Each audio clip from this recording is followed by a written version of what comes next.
Hello நண்பர்களே, கிட்ஸ்மாஸ் விலாகிற்கு வரவேற்கிறோம். உங்களின் முகத்தில் புன்னகை பூக்க தயாராக இருக்கிறீர்களா? இன்று கோல்டிலாக்ஸ் மற்றும் 3 கரடிகள் கதையை உங்களுடன் பகிர்ந்து கொள்ள நாங்கள் உற்சாகமாக இருக்கிறோம். பின்வாங்காமல் உட்கார்ந்து ஓய்வெடுத்து இந்த அழகிய கதையை ரசியுங்கள். மேலும் வண்ணமயமான கதைகளை பெற மறக்காமல் சப்ஸ்கிரைப் செய்யுங்கள்.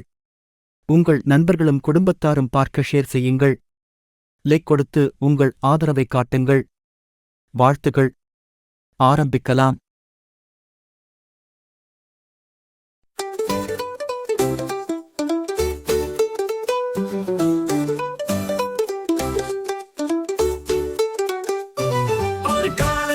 அந்த காடின் நடுவில் அமைந்திருந்த அழகிய சிறிய வீட்டில் 3 கரடிகள் வாழ்ந்தனர்.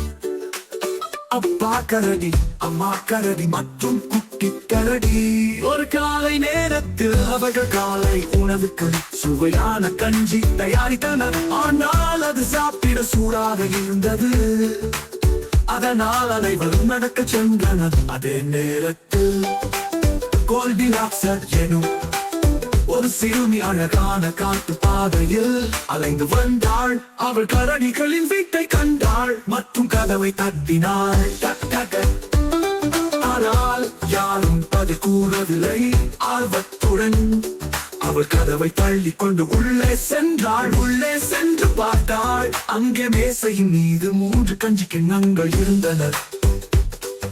அவள் 3 கிண்ணங்களில் இருந்தும் சிறிதாக சாப்பிட்டாள். அவள் குட்டி கரடியின் கஞ்சியை முழுவதுமாக சாப்பிட்டு விட்டாள்.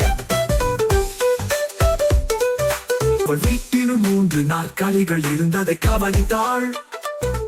அவள் ஒவ்வொரு நாற்காலியிலும் அமர முயன்றாள். ஆனால் சிறிய நாற்காலி உடைந்து போனது. பிறகு அவள் 3 படுக்கைகளை கண்டாள். அவள் பாய்ந்து விளையாடினாள். இறுதியாக ஒரு படுக்கையில் உறங்கிவிட்டாள். இந்நிலையில் 3 கரடிகளும் வீட்டுக்கு திரும்பின. குட்டி கரடி அழுது கூறினான், யாரோ என் கஞ்சியை முழுவதுமாக சாப்பிட்டு விட்டார்கள். நாற்காலியையும் பார்த்து யாரோ என் நாற்காலியை உடைத்து விட்டார்கள். குட்டி கரடி கதறினான். அவர்கள் கோல்டிலாக்ஸ் படுக்கையில் உறங்கிக் கொண்டு பார்த்தனர். குட்டி கரடி வியப்புடன், யாரோ இன்னும் என் படுக்கையில் இருக்கிறார்கள் என்று கூறினான். 3 கரடிகளும் கதவருகில் நின்று கோல்டிலாக்ஸை கவனித்தனர். கோல்டிலாக்ஸ் கண்களை திறந்து பார்த்தாள். 3 கரடிகள் அவளை நோக்கி பார்த்து கொண்டிருந்தனர். ஓ இல்லை என்று அவள் பயந்து கூறினாள். அவள் படுக்கையில் இருந்து தாவி ஓடினாள். வீட்டின் வாசலூடாக பறந்து ஓடி சென்றாள்.